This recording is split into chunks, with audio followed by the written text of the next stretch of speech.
L'histoire commence dans un monde qui a complètement perdu le cours de la vie normale.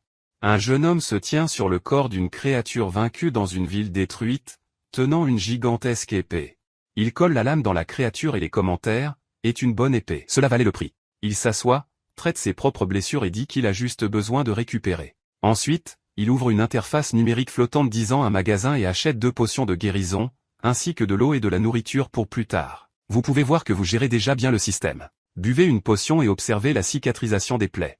En réfléchissant à la façon dont vous vous habituez déjà à ce pouvoir, il se lève pour faire face à un combat de plus, disant qu'avec ce pouvoir peut acheter n'importe quoi, des outils, les armes, les médicaments, croit que tant qu'il l'a fait, il est le plus fort au monde. L'histoire donne un flashback au temps scolaire. Il entre dans la salle de classe qui s'ennuie et déplacée. Il a du papier jeté sur le sol et les gars le chuchotant alors qu'il emballait son sac à dos silencieux. Quelqu'un jette quelque chose à son sujet et toute la pièce rit, l'appelant un perdant. Le professeur entre et hurle déjà pour lui de s'asseoir sans se soucier. Il pense qu'il s'est déjà habitué à ce type de traitement.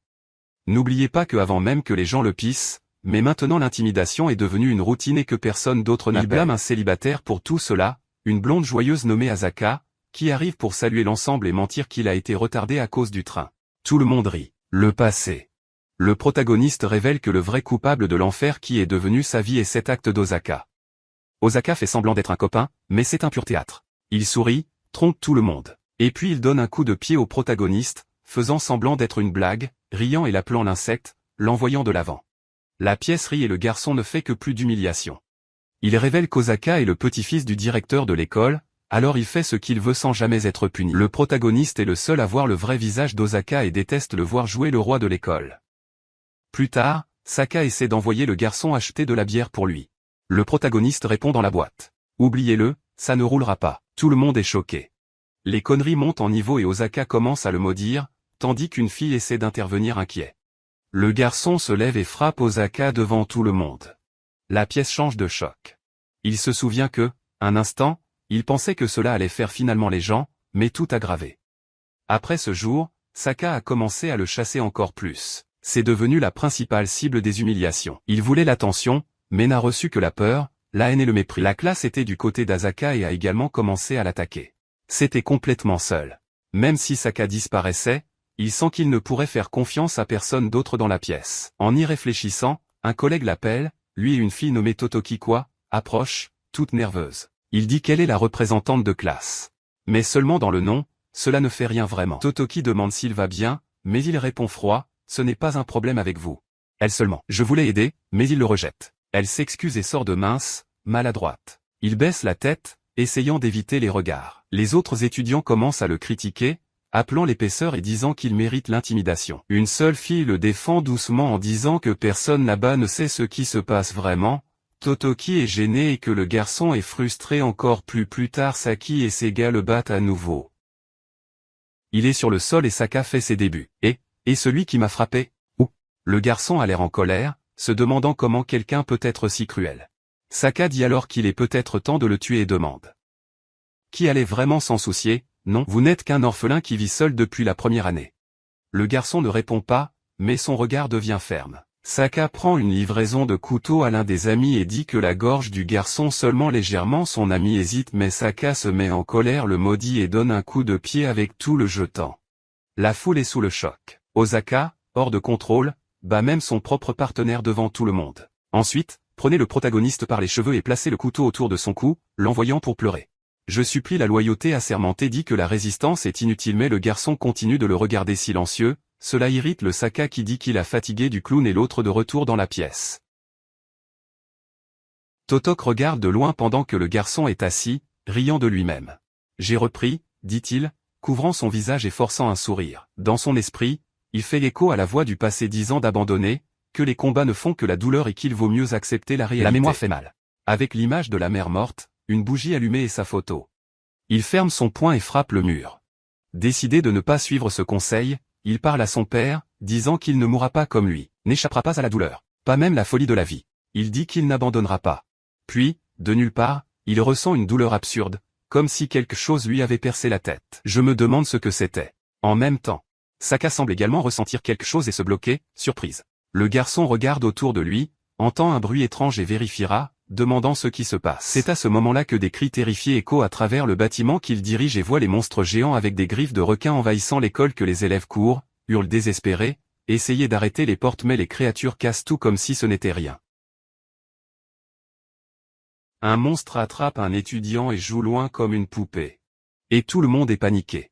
Le garçon regarde tout, sous le choc, essayant de comprendre ce qu'il voit. Il regarde la taille absurde de ces créatures que la gigantesque créature se dresse au milieu du chaos et le garçon en choc se demande que l'enfer est ces monstres. Il ne peut pas croire au cauchemar qui roule devant lui. Vous voyez l'une des créatures dévorer une personne et la panique, pensant que cela peut être le prochain. Il décide de fuir à partir de maintenant et pense à retourner en classe. Mais il se souvient de la haine et craint que ses collègues l'aient. Il est en doute s'il devrait vraiment s'inquiéter d'eux au milieu de cette folie. Dans ce conflit, Geek qui apparaît de nulle part et se souvient que son sac à dos est toujours dans la pièce. Cela lui fait repenser ses priorités. Pendant ce temps, dans une autre partie de la ville, une créature bizarre simule un appel policier, tenant le téléphone avec une main coupée et imitant le discours humain. Les sirènes d'urgence font écho partout dans la ville, les ambulances essaient d'atteindre les victimes, mais un monstre apparaît au milieu de la rue bondée et joue la terreur générale.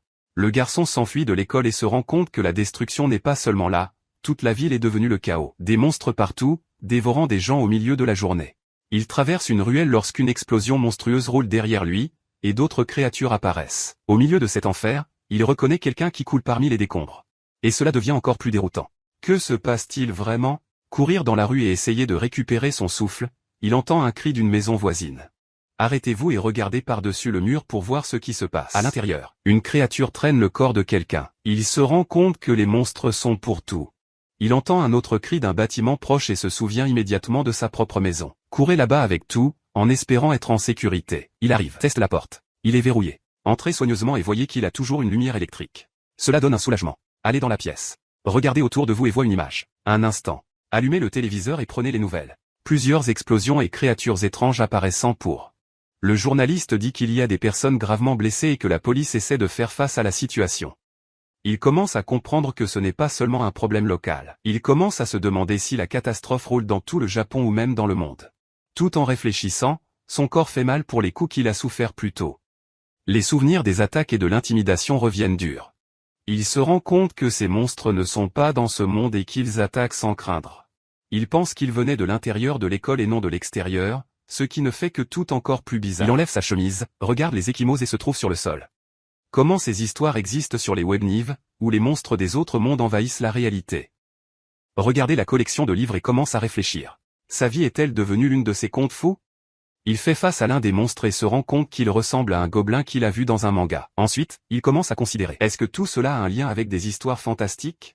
La situation est déjà si folle qu'il décide d'essayer quelque chose de ces histoires. Parle fort. Statue. Ouvrir. Juste pour voir si quelque chose se passe, cela commence à réfléchir sérieusement au danger à l'extérieur. Avec autant de monstres lâches, il est difficile de croire que la vie reviendra à la normale. Décide que vous devez stocker des aliments et des fournitures. Pourquoi n'avez-vous aucune idée de combien de temps cela durera? Regardez les nouvelles et voyez que les créatures ont également envahi le poste de police. Peut-être qu'ils ont même pris une place. Cela lui fait penser que la situation peut aggraver beaucoup plus. Même en essayant de maintenir l'espoir que l'armée et la police trouveront un moyen, cet espoir s'effondre lorsque les monstres envahiront un studio de télévision en direct et que le chaos reprend la diffusion. La scène le laisse paralysé. Maintenant, vous vous rendez compte que la crise se propage rapidement et atteint des endroits critiques. Les journalistes disent que les créatures sont apparues au diffuseur vers 2 dans l'après-midi, causant des blessures et de la confusion, et qui essaie toujours de trouver des survivants. Il est assis, écrasé par la réalité. Ces monstres sont beaucoup plus violents et forts que n'importe quel humain. Il commence à réfléchir à ce qui peut arriver s'il devient une catastrophe mondiale. Avez-vous peur du monde pour s'effondrer, les gens se retournant les uns contre les autres pour survivre? Ou pire, les pays commencent-ils à utiliser des armes nucléaires pour résoudre l'arrêt? Sentant le poids de tout, il se demande s'il a la force de survivre dans un tel monde.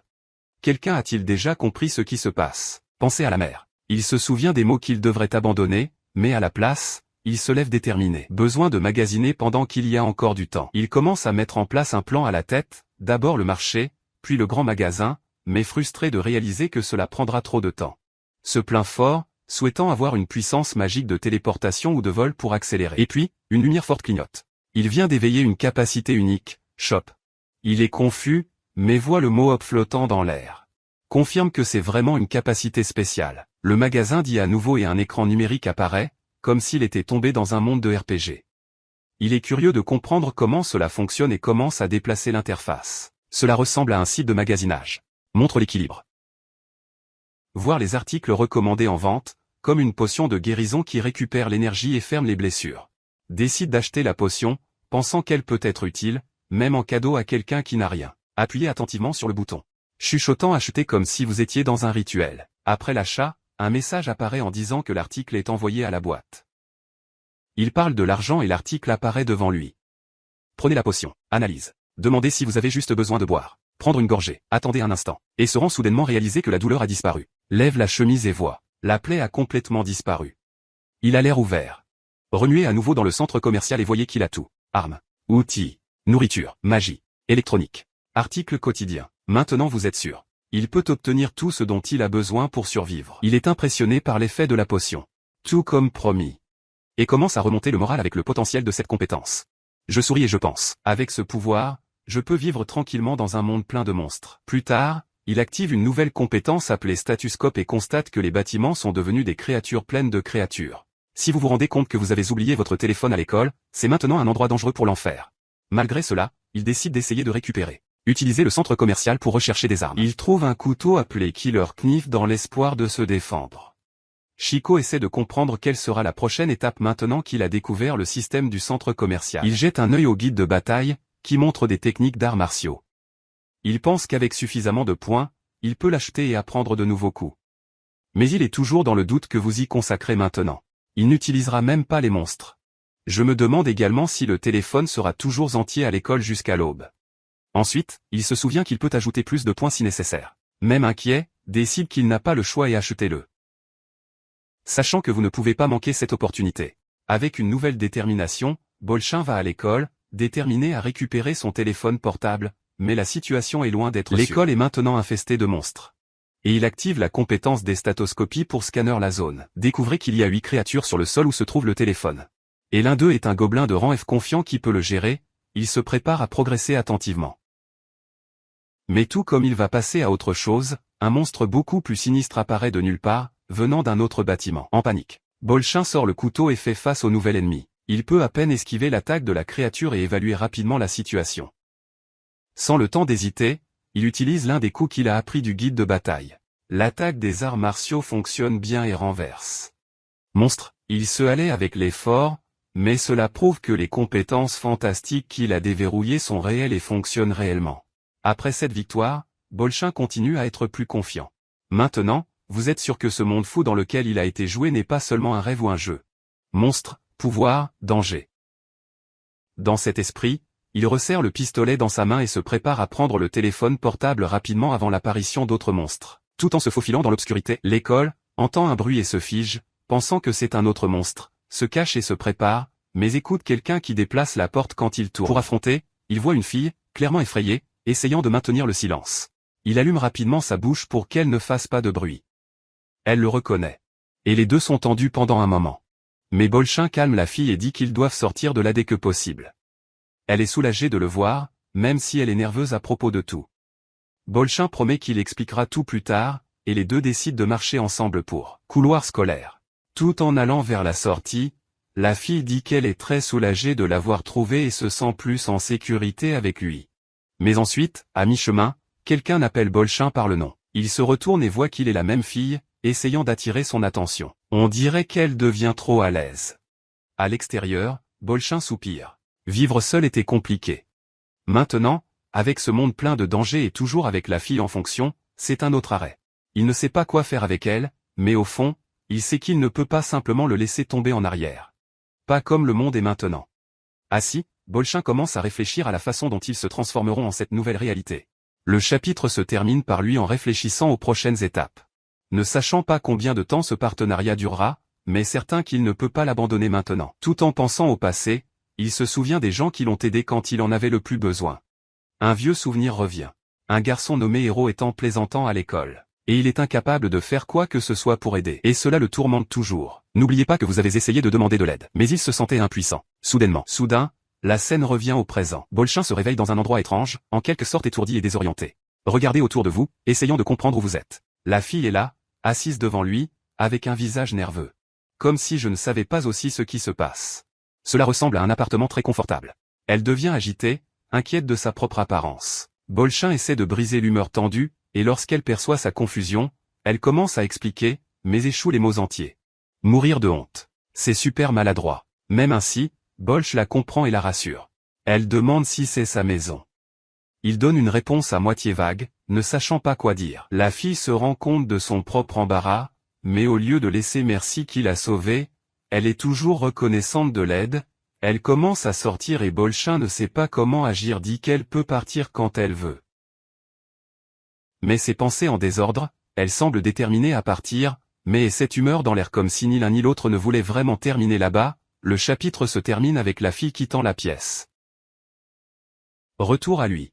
Bolchin regarde silencieuse, se demandant s'il faisait la bonne chose la laisser partir, ou s'il aurait dû faire quelque chose de différent. Elle regarde en arrière et s'excuse, disant qu'elle avait trop peur de l'aider au moment de l'intimidation.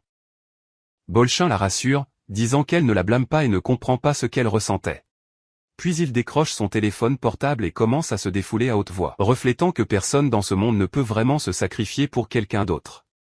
Il dit que faire confiance aux autres est difficile, mais qu'il veut toujours qu'elle lui fasse confiance. Elle répond avec timide. Je pense que oui. Mais le Bolchin continue. Dire que j'ai toujours voulu être quelqu'un en qui elle pouvait avoir confiance. Je voulais être quelqu'un qui avait le courage de sacrifier pour les autres, comme le temps d'Osaku, mais avoue que ce n'était pas assez fort.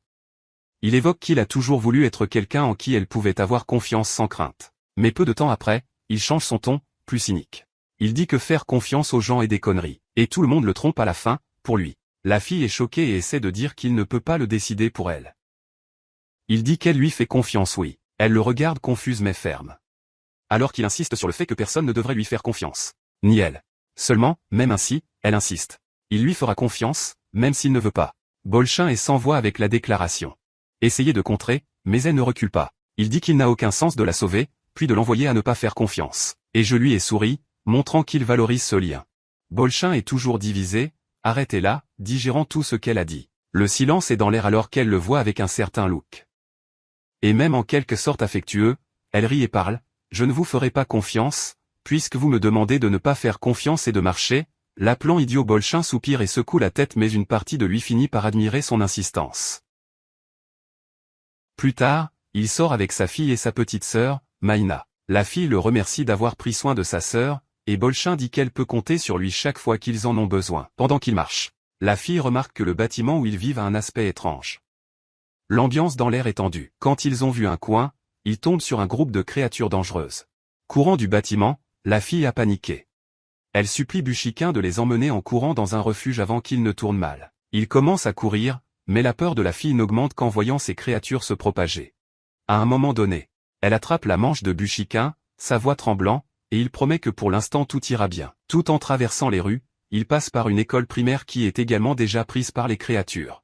La fille tient fermement dans la ménesse, sachant qu'il n'y a nulle part où courir, il est seulement possible de retourner dans cette maison auparavant. Instinctivement protectrice, elle demande à Bushikin d'aider et de protéger le principal maintenant. Il est déterminé à assurer la sécurité de tout le monde, même avec le chaos, empire. Soudain, un monstre les passe et la fille se fiche de peur.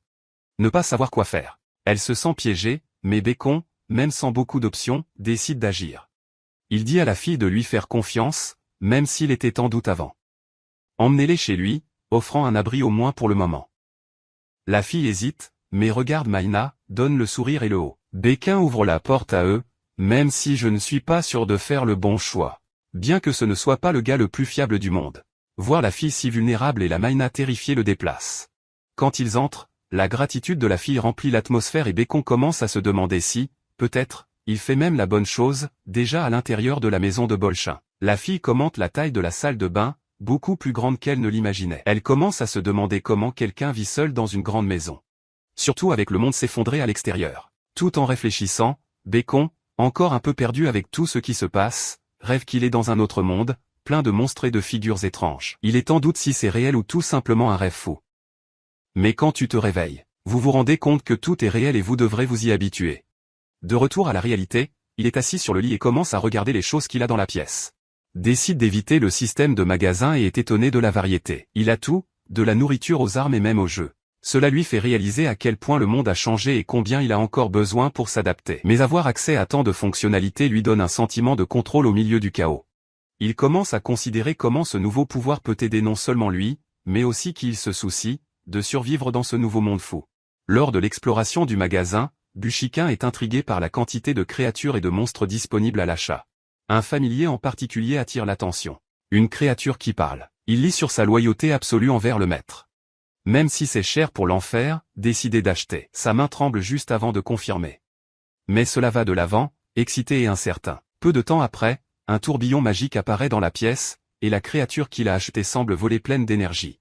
C'est un animal de demi-hibou, qui vole autour des maîtres certains. Hul excité. Bushkun fait face à l'apparition soudaine du nouveau membre de la famille. Mais il trouve aussi l'animal très mignon. La créature parolie et commence bientôt à montrer à quel point il est heureux de connaître le nouveau maître. Maître hurlant, tous excités. Bequin essaie de garder la pose, mais ne peut pas masquer à quel point est surréaliste. Le hibou n'arrête pas de le flatter, tous excités. Calmez-vous, mettez-vous, murmure-t-il, essayant de se recomposer alors que l'animal continue de l'appeler maître, tous heureux. Après la peur initiale, il est assis sur le lit et commence à accepter qu'il est même dans un monde fou, et maintenant avec une mascotte magique à côté de lui. Le hibou le regarde, tous utile, et Bushikin se rend compte qu'il devra peut-être faire confiance à cette créature et au pouvoir du magasin pour renverser ce monde chaotique. Il commence à interagir davantage avec le familier, qui a maintenant un nom, Soul. Tout en s'occupant d'elle, Bacon s'amuse avec la fidèle et la vie animée de l'animal. Il plaisante en disant que Sonic Hall est un très grand nom et suggère l'âme comme un surnom. La créature trébuche attend. Super excité. Alors que Bacon essaie toujours de comprendre tout ce qui se passe, Sol commence à parler. Oui, elle parle vraiment. Il est choqué, mais curieux. Sol révèle donc qu'il peut se transformer en forme humaine. Bacon, curieux, lui demande de le montrer maintenant. Et sans réfléchir deux fois, Sol se transforme. Une explosion d'énergie magique remplit la pièce et, au lieu de la chouette, apparaît une jolie fille avec des vêtements de cheveux et de fille magique. Bushi avec une mâchoire tomba. Quelle gentillesse est-ce? Mais avant de pouvoir absorber ce qui se passe, la porte de la chambre se casse et ses colocataires, Konichin et Maïna, courent, effrayés par le bruit. Les deux salèrent lorsqu'ils sous-couvrent dans cet état. Bushikin, tout dérangé, essaie de tout expliquer rapidement, disant que le soleil est son cousin, juste pour induire en erreur. Koei et Maena échangent des regards, visiblement suspects, mais sans savoir réagir. La scène se termine avec les deux se croisant, sans croire, tandis que Bacon s'effondre au lit, sachant déjà que les conneries ne feront qu'aujourd'hui. Le lendemain, Bacon commence par déposer tout l'argent qu'il a, en préparant un achat important. Je suis la mascotte fidèle. Il regarde le curieux et lui demande s'il achètera un couteau et une potion pour sortir dans le coup de poing. Il rit et dit qu'il envisage d'envahir un donjon, entrant officiellement le mode de survie. Il achète plusieurs articles et se prépare à tout ce qui vient. La narration le montre clairement, maintenant pour de vrai. Pendant ce temps, Konixin et Marina sont dans un magasin. Quelques semaines plus tard, lorsque le chaos a calmé. Le monde est un peu plus calme, mais encore loin d'être normal. Et les dégâts des attaques se poursuivent. Kon est inquiet lors du shopping. Pensez si tout le monde va bien dans ce monde plein de dangers. Chez Bolchin, il voit la nouvelle. Il y a encore 30 000 personnes disparues. Il est sain, inquiet de savoir qui est là et espérant qu'ils vont bien. Kunishin, en revanche, il s'adapte à la vie avec Bacon. Même avec toute la folie, elle commence à valoriser son soutien, bien que leur relation soit toujours compliquée. Ensuite, Quoi remercie Bacon d'avoir aidé, même sans qu'il parle beaucoup. Elle est toujours un peu divisée, ne sachant pas si elle fait vraiment confiance. Bacon, toujours avec un pied derrière, dit qu'il a du mal à faire confiance aux autres, mais indique clairement qu'il est là pour aider. Les deux continuent d'essayer de s'adapter à cette nouvelle réalité, les liens entre eux se renforçant progressivement. Kwon lui prépare un repas et merci pour la nourriture. Un moment confortable contraste avec le chaos, montrant que, malgré tout, la vie suit toujours. Alors que tout roule lentement, Sol revient dans la chambre de Beku et Bushikin en accueille très bien. Soleil, toujours sous la forme humaine. Cela semble déjà plus silencieux avec ce nouveau rôle vivant. Elle demande à Boshikuan comment cela s'est produit. Mais il est déjà dans la pile de ce qui se passe dans ce monde fou. Bekuin continue de surveiller le nombre de donjons qui montent autour.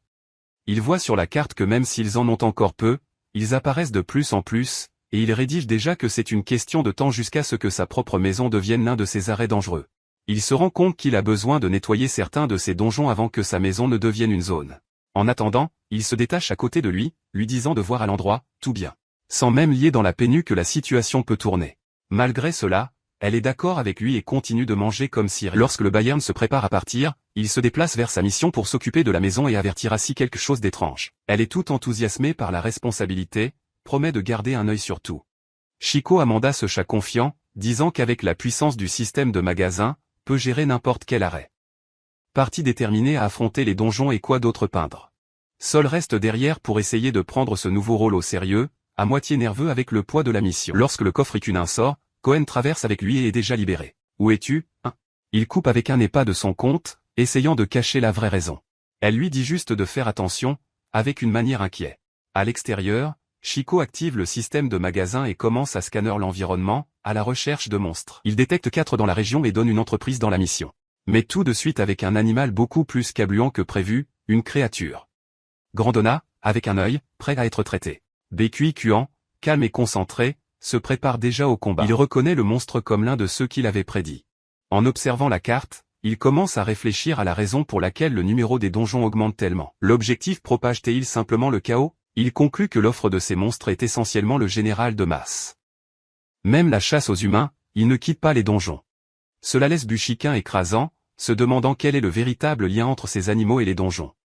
Soudain, l'un des monstres sur lui, mais Bécuan réagit à l'heure. Il était prêt.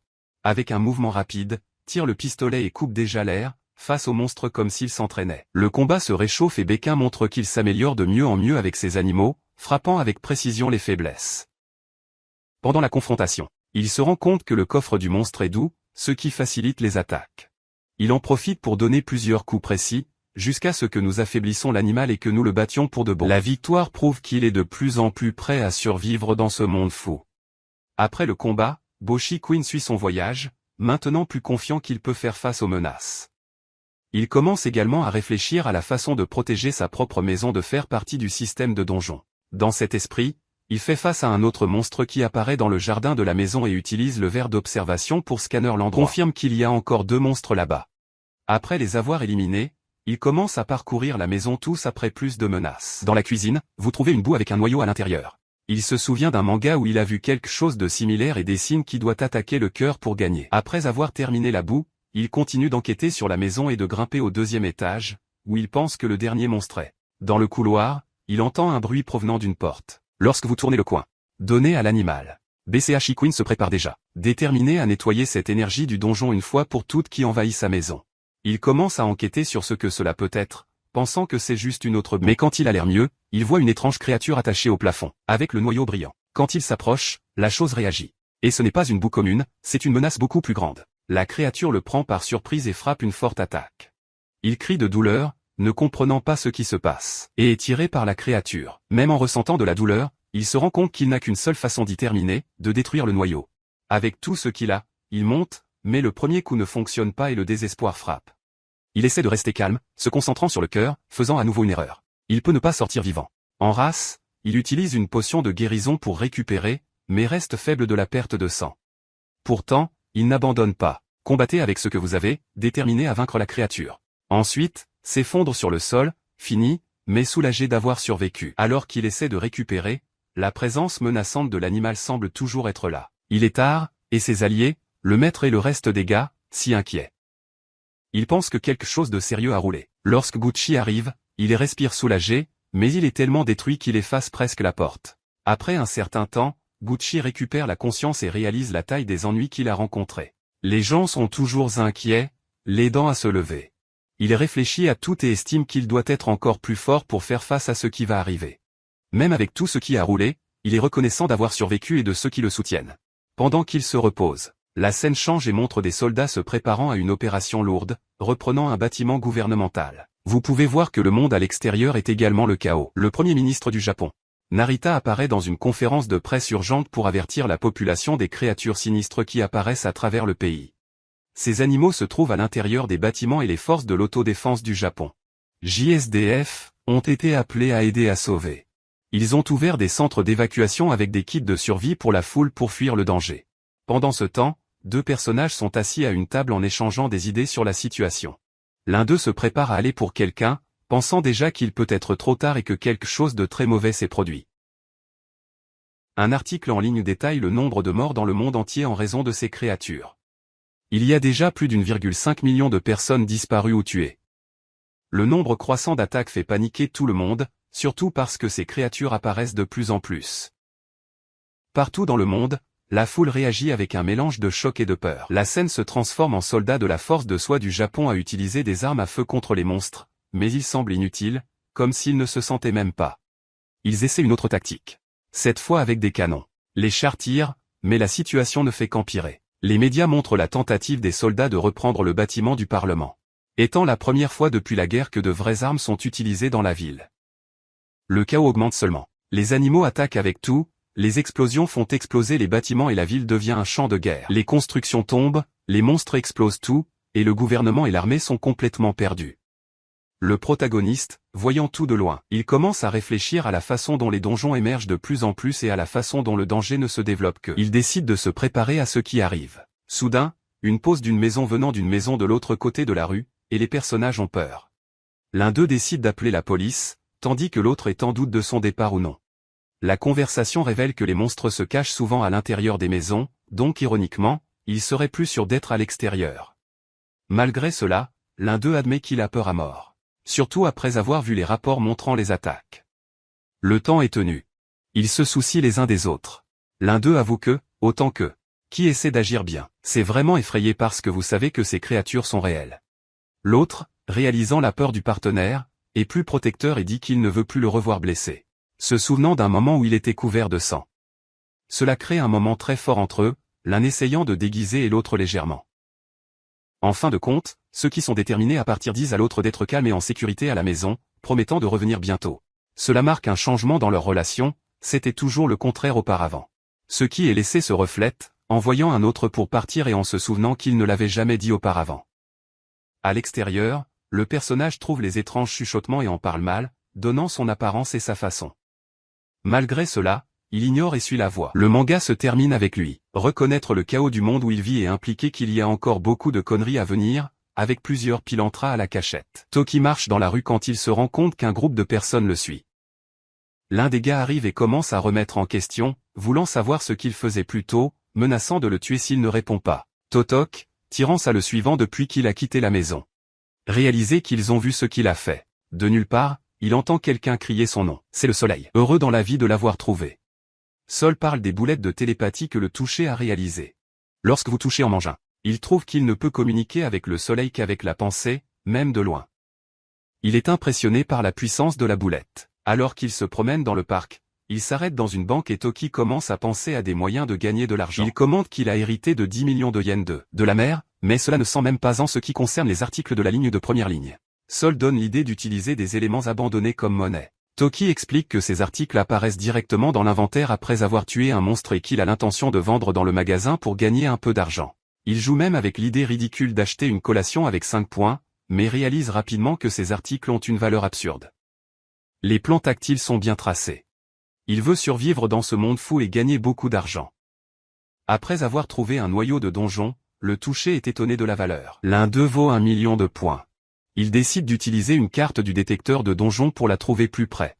Le soleil, comme toujours, propose d'aider et de garder un œil d'en haut. Ensemble, ils commencent à en tirer un plan. Mais pendant qu'il marche, il tombe sur un groupe de gars suspects qui le suivaient depuis un certain temps. L'un d'eux provoque. Il dit qu'il agit étrange. Et le groupe l'entoure. Jouer ne clignote même pas, calmement, mais ferme. Il appelle l'un des gars une écume humaine, clarifiant le mépris qu'il ressent. Les conneries commencent à chauffer lorsque l'un des ennemis menace de tuer le toucher s'il ne collabore pas. La tension augmente. Même calme, le toucher montre clairement qu'il n'y a pas de temps pour le combat de rue. Mais si vous en avez besoin, vous défendez votre propre coup. Lorsque le gars essaie de frapper, Toki esquive avec une agilité absurde. Ils se rendent compte qu'il est beaucoup plus dangereux qu'ils ne le pensaient. Le combat commence pour de vrai. Les gars apprendront la façon dont Toki n'est pas quelqu'un à déménager. Plus tard, Toki et je parle à nouveau de donjon. Il dit qu'il décolle, mais c'est qu'il peut avoir beaucoup plus de dangereux là-bas. Je suis tout excité, il dit qu'avec la capacité de Toki, personne ne le tient. Elle est ravie de l'idée de prendre un autre noyau de donjon, car il a besoin de collecter des fonds pour acheter une arme plus forte. Seul Toki hésite et dit qu'il ne peut pas encore agir. Je suis confus. Question pourquoi? Il répond que, techniquement, il est mort. Prétendre qu'il est mort serait inutile s'il commençait à apparaître et à collecter les noyaux, attirant l'attention. Sun se soucie de sa sécurité et dit qu'il n'a pas à se cacher. Puisqu'il est fort. Touch prend un amour sur sa tête et explique que ce n'est pas une question de peur, c'est plus compliqué que cela. Ensuite, il obtient une potion de métamorphose et décide qu'il se démarquera autant que possible. Sol est surpris, un peu inquiet, mais Toki est déterminé. Il est prêt à se montrer au monde. Dans une autre scène, deux gars sont tellement coincés dans un endroit sombre, l'air perdu. Ils recherchent quelque chose et essaient de décider quoi faire, mais ensuite, de nulle part, une ombre sinistre apparaît. L'un des gars essaie d'obtenir quelque chose d'important, mais s'accroche bientôt à la créature. Le désespoir frappe lorsque le monstre s'approche et l'un d'eux crie pour que l'autre court. Mais il était trop tard pour l'un d'eux. La créature monte sans pitié. Juste au moment où le monstre allait attaquer, une femme sort de nulle part, vêtue de vêtements traditionnels. Elle saute au milieu des conneries avec une épée dans sa main et met fin à l'animal en un clin d'œil. Son mouvement est si léger qu'il semble qu'elle danse. Et cela ne semble même pas secoué par le danger. Les gars qui le voient s'émoutent sont ouverts avec sa force.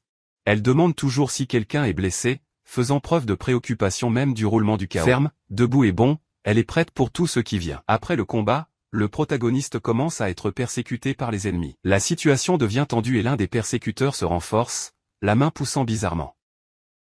Le protagoniste attire ce qui roule très étrange et commence à penser à un moyen de le résoudre. Il appelle le soleil, demandant de l'aide à savoir où se trouvent les ennemis. Sol avertit que l'endroit est entouré, laissant le protagoniste dans une piscine à baies. Essayant de comprendre ce qu'il prend, il se rend compte que les ennemis sont plus compliqués qu'il n'y paraît. Il entre donc dans un entrepôt. Et l'un des ennemis semble vouloir le capturer. Mais le protagoniste, bon, en voyant un maintenant, il n'y a plus de retour. Il entre dans le hangar et trouve quelque chose de précieux. Une entreprise qui vaut 1,5 million. On dirait qu'il est dans une situation où il a besoin d'utiliser tout ce qu'il a, jusqu'à ce qu'il dépense un lourd argent. Puis il fait face au boss de gang, un gars avec une arme à feu. Le protagoniste prend une vague, pensant que le gars n'aura pas le courage de tirer. Il provoque, dans la morale, sachant que l'autre ne fait que bluff. Mais ensuite, le gars pointe l'arme et lui dit d'avoir peur. Mais le protagoniste ne descend même pas et reste vague. Se promener dans le hangar alors qu'il esquive les coups jusqu'à ce qu'il coince l'ennemi et ponche, effaçant le gars. Victorieux, le protagoniste se tient pendant que le patron commence à rire comme un fou, semblant qu'il ne croit même pas ce qui s'est passé. Même avec la défaite de l'ennemi, le protagoniste reste calme. Un groupe regarde tout, de loin et le patron continue de rire comme un fou.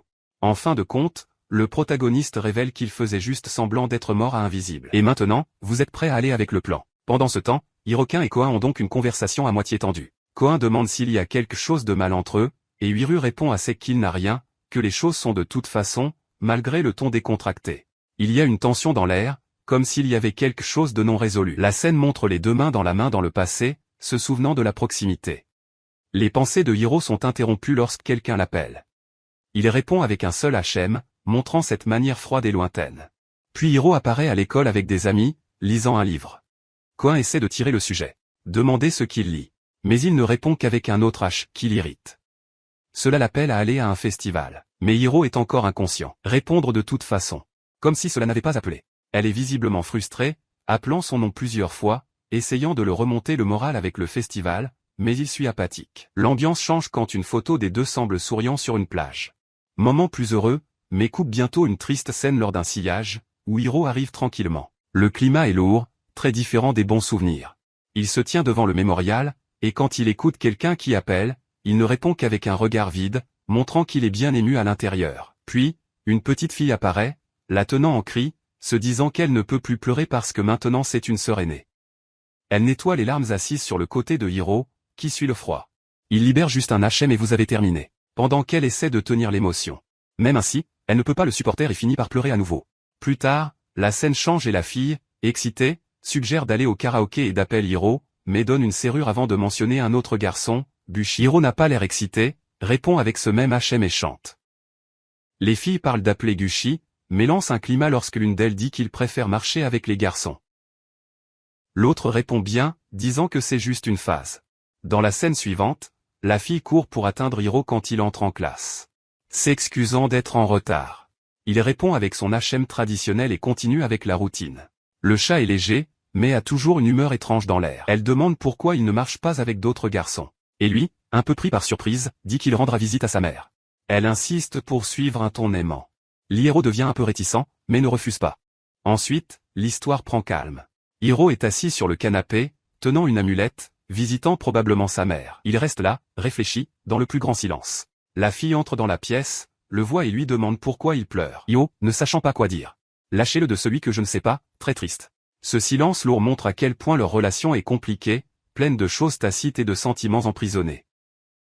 Plus tard, la scène se transforme en chambre d'hôpital, avec leur mère allongée dans son lit. Elle joue avec sa fille, faisant des mystères à propos de son âge, mais remerciant leur présence. À l'extérieur, Hiro, qui semble être son frère, serre la cloche, avec un visage différent. Il ouvre la porte et rencontre déjà une humeur lourde et quelques mots qui font mal. Ensuite, l'histoire devient encore plus sombre. La sœur le passe, pleine de blessures, le blâmant pour la mort de sa mère. Elle dit que sa mère est décédée en appelant son nom. Et l'accuse de quitter les deux. Hiro manque de réaction, paralysé, ressentant le poids de la culpabilité. Plus tard, un camarade de classe inquiet va jusqu'à ce qu'il demande pourquoi il ne va plus à l'école. Mais Hiro reste distant. Ne pas dire quoi que ce soit, la laissant sans savoir ce qui se passe réellement. Pendant ce temps, les rumeurs commencent à rouler parmi les étudiants à son sujet, impliquant des choses qui se sont produites lors d'une cérémonie et de sa manière étrange. Il y a beaucoup de potins. Surtout les filles de la pièce, qui trouvent le chemin du héros un peu étrange. À l'école, une fille l'appelle à partir ensemble, mais il répond de manière sèche et lointaine. Vous ne voulez pas parler de problèmes avec votre famille ou votre père. Il dit qu'il ne l'appelle même pas. Au fur et à mesure que les scènes passent, vous pouvez voir que le héros est tous vissé à l'intérieur, et que le poids des choses qu'il a vécues la hante toujours. Ewing apparaît assis sur le côté d'une fille qui pleure, toute perdue avec ce qu'elle ressent, un mélange de tristesse, de regret. Ne sachant même pas quoi penser. Hiro regarde ce genre de confus, essayant de comprendre, mais clairement dérangé également. Il essaie même de la réconforter, mais est coincé dans ses propres sentiments de désespoir. Ensuite, il y en a plusieurs scènes ensemble. Et la fille se soucie de Hiro. Mais il a encore froid, l'éloignant émotionnellement. Il semble qu'ils aient une offre compliquée. Il n'accepte pas son affection. Il dit qu'il peut se gérer. Au fil du temps, les choses deviennent tendues et il commence à s'isoler de plus en plus, lui envoyant ni lui parler ni à l'école. L'histoire passe à une période de crise, où Hiro a un effondrement. Et la fille essaie de s'approcher, inquiet. Vous pouvez voir qu'elle est soulagée de voir qu'il est toujours là, même détruit à l'intérieur. Leur situation est bien secouée, mais vous pouvez sentir que l'une dépend de l'autre, même si personne ne peut exprimer les choses correctement. Devant, un enfant demande à Hirokin si lui et Konishi ne s'entendent pas bien, ce qui montre qu'il a des conneries à l'intérieur de la famille. Et Hiro porte une certaine culpabilité dans ce rouleau. Même avec tout cela, il y a une paix étrange lorsque la fille et Hiro partagent un moment de silence. Le chapitre se termine avec Hiro essayant de passer à autre chose, mais le passé continue de peser, principalement à cause de la mère qui est décédée et de la distance émotionnelle qu'il tient de tout le monde. La fille est assise dans les escaliers avec une sorte de regard triste, et quelqu'un prend une photo d'elle. Elle a l'air calme, mais elle a un vide dans ses yeux. De nulle part, il coupe à l'hôpital où un monstre bizarre apparaît, mettant la terreur dans les couloirs. Les gars se cachent de peur, certains s'échappent à peine, tandis que d'autres se préparent à se battre. Au milieu de ce chaos, un gars semble serrer les gants. Prêt pour tout arrêt. Il ferme fort son poing et entre dans une forte connerie, tandis que tout l'hôpital devient un pandémonium. Dans une autre scène, un groupe a réussi à protéger un sol d'un bâtiment, mais toujours si loin de la sécurité. L'un d'eux dit de toute urgence qu'ils doivent courir. Pourquoi avez-vous plus de danger à venir là-bas? La ville est en effondrement total, avec plus de 15 000 morts et plus de 260 000 disparus. La destruction ne fait que croître et les gens ont une lutte constante pour survivre. L'ambiance se transforme en quelque chose de plus triste lorsque la caméra montre un énorme avertissement d'écran concernant une panne générale dans la ville. Pendant ce temps, le nombre de sans-abri ne fait qu'augmenter, essayant de se refuser. L'évacuation de la capitale a laissé 4,2,3 millions de personnes sans domicile et installe maintenant des cabanes improvisées à l'extérieur.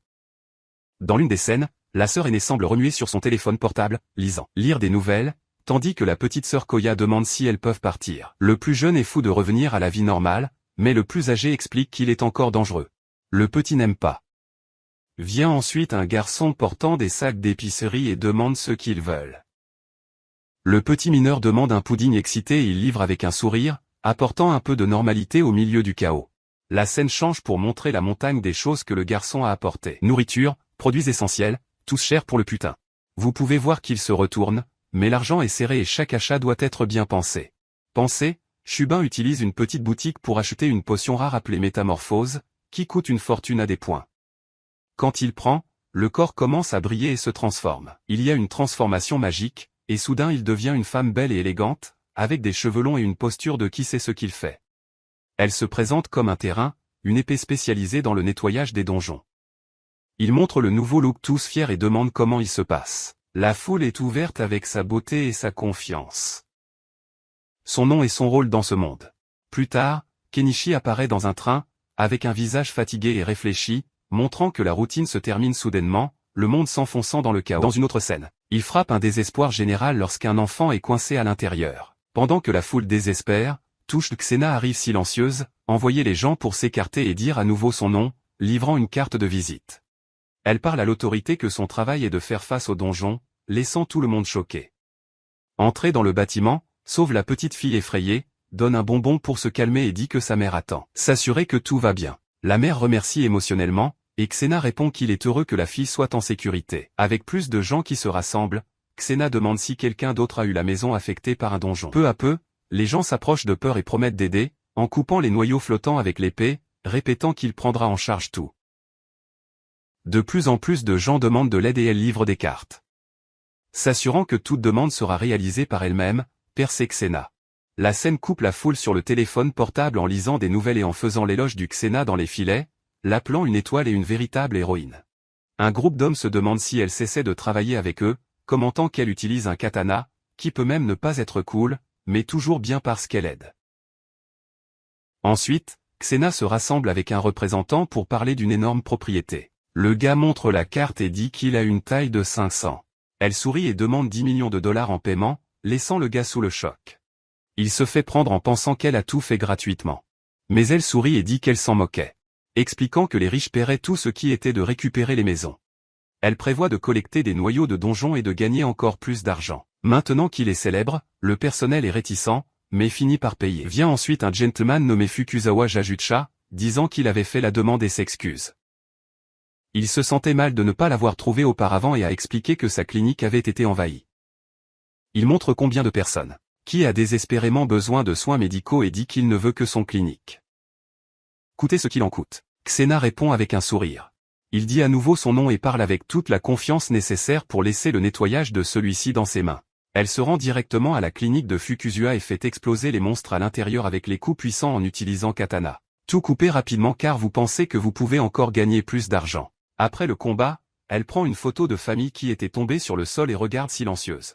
Elle reçoit les 10 millions de yens qu'ils avaient promis, sans aucun problème, et confirme que la valeur est excellente, offrant même d'organiser des fournitures. Quand il s'agit de fournir le chèque, elle se transforme de nulle part à Fukuzawa et demande s'il a une fille. Et puis, sans même bégayer, il lâche qu'il devrait laisser sa fille à sa charge, avec un sourire mystérieux et un regard de confiance. En classe, les élèves répondent à l'appel tandis qu'une fille nommée Kana est assise en fauteuil roulant, calme. Une autre fille propose de la pousser au cours d'éducation physique. Lorsque le cours s'éteint, certaines filles commencent à se disputer avec les garçons, disant qu'ils ne veulent pas de garçons qui poussent Kana parce qu'ils veulent la protéger. L'une des filles promet à Kana qu'elle ne laissera aucun enfant se rapprocher d'elle. Et Kana sourit affectueusement, remerciant tout le monde pour avoir toujours aidé. Plus tard, Kana apparaît à nouveau, un peu de carte de lancement nerveux, montrant que vous avez encore du mal à cacher ce que vous ressentez. Pendant ce temps, son père parle à Shana en particulier et impose 2 conditions pour laisser sa fille sous sa garde. Tout d'abord, que Shana ne peut pas dire à Kana si elle se rétablira ou non. Xena accepte avec un sourire. Le père, dans sa tête, pense déjà qu'elle est comme un poulet d'œuf doré, pensant que le prix de travail sera de 100 millions de yens. Xena lui rappelle, tous heureux, de ne pas oublier la promesse. Après cela, il présente Xena à sa femme et sa fille, disant qu'elle est la nouvelle médecin. Kana a l'air surpris, se demandant si c'est vraiment le médecin. Le Xena est poliment présent comme un Xena approfondi. Lorsqu'il écoute le nom, Akana la reconnaît à temps et est choquée. Elle se souvient que Xena était celle qui a sauvé sa clinique et sa maison. Et demande pourquoi une femme aussi célèbre est là personnellement, près d'eux. Il y a des gens qui commentent qui ont vu Xena sur internet et l'appelaient mignonne. Xena sourit et dit qu'elle est venue examiner le klaxon, mais une pause se souvenant des conditions de ne pas parler de la récupération. Elle dit à Kana qui est juste quelqu'un avec une capacité spéciale, et Kana l'accepte en tant que nouveau médecin, disant qu'elle comprend également un peu de médecine. Shena utilise ensuite un appareil spécial appelé observation glace. Parce qu'il ne peut pas comprendre les examens normaux de canne à sucre et explique qu'il s'agit d'un équipement de diagnostic unique. Le regardant, il découvre que la canne a une hémiplégie, causée par une blessure à la moelle épinière, et comprend le silence parce que son père a imposé ces conditions étranges. Elle se rend compte que Kana la regarde et poursuit l'examen tout en réfléchissant à la façon dont elle peut guérir la fille et sécuriser l'argent promis. Ensuite, Kana se lève de nulle part, laissant Xena surpris et commence à parler de la famille. Il dit qu'il a un frère et une sœur qui sont médecins et travaillent à l'étranger. Quand Xena demande s'ils vont bien, Kana dit oui et qu'être avec Xena lui donne l'impression d'être avec sa sœur. Xena sourit. Mais il commence à sentir qu'il y a quelque chose d'étrange dans l'air et se méfie de l'ambiance de cette famille. Elle termine l'examen, mais se demande quelle est cette sensation étrange qui frappe son cœur. Xena se prépare à compter les résultats de l'examen. Mais le père de Kana veut que sa femme et sa fille écoutent aussi. Cher insiste sur le fait qu'elle veut lui parler seule. Quand tout le monde part, elle va directement au point et dit que les jambes de Kana ne se rétabliront pas. Qu'elle souffre d'hémiplégie en raison de la blessure de la moelle et n'a aucun moyen de revenir à la normale avec des méthodes conventionnelles. Le père est choqué et en colère, mais avant d'exploser, Xena envoie la boîte qu'elle peut guérir la canne à sucre. Et la faire toujours marcher à l'heure. Il montre un élément magique appelé mini-élixir, qui coûte 10 millions de points, mais guérit tout complètement. Garantie que cela fonctionnera. Même si c'est cher, elle sortira toujours en profit à cause des 100 millions qu'il a promis. Et il ne propose d'être payé qu'après que la canne est debout, à 100% guérie. Le père est à moitié verrouillé, demandant si la canne à sucre ira vraiment mieux. Xena confirme avec un sourire, même si sa motivation est de l'argent pur. Voici le bruit sourd. Kana affronte Xena et libère le mot qui meurt de nulle part. Cela s'arrête à l'heure. Kana demande alors à son père de quitter la pièce, voulant parler à Xena seul. Dès qu'ils sont seuls, Kana va directement au point et demande si tout ce qui compte pour China est de l'argent. Elle met son doigt dans la blessure, disant que tous les médecins sont les mêmes et que la China est la première femme qui l'a fait ressentir cela, parce que l'homme qu'elle manipule facilement. Mais cela ne se soucie d'aucun d'eux. Xena commence à réaliser que ce sentiment étrange qu'il ressentait depuis le début est venu de Kana. Kana révèle donc qu'elle est derrière la vengeance. Envoyer un avertissement chaleureux à Xena pour ne pas se mettre sur son chemin. Elle l'appelle ennuyeuse et lui dit de disparaître. Il se termine par un ordre froid afin de ne pas s'immiscer.